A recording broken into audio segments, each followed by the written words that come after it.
Hello there everyone, welcome to my channel. So in this video, I will discuss to you guys and teach you on how to write a program using C++ programming language that will ask the user to give a string, and then our program will convert the given vowels in a given string from uppercase to lowercase, all the vowels. Before we start, I would like to say thank you so much to all my viewers, silent viewers, and supporters in my channel. Thank you for watching my videos.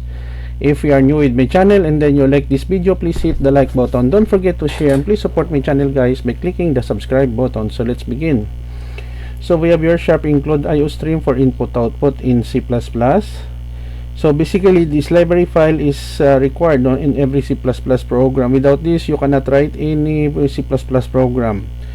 Sharp include string for input output, string manipulation. Later on we will be using that now in our program, no? So string we'll be using in this command, no, get line, and cc type, and we will be using this one for a function called isUpper and toLower. So isUpper, it will check if the given character is uppercase or not.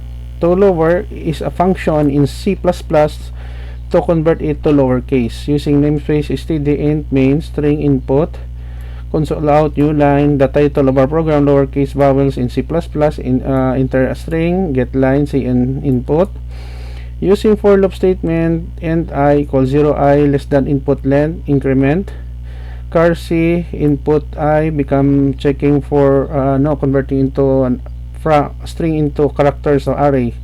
If isUpper c and c capital A or c equals capital E or C equals capital I, the same thing with capital O here, C, or C equals capital U, close, input I to convert to lowercase now the character, close now the for loop statement, and then new line in the modified string it will display here, return 0, return to our operating system, right curly bracket to close the main body of our function.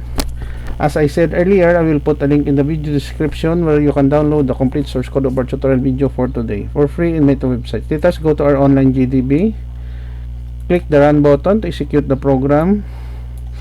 Let's see, for example, we have here lowercase vowels in C++, give a string, bacolod, city.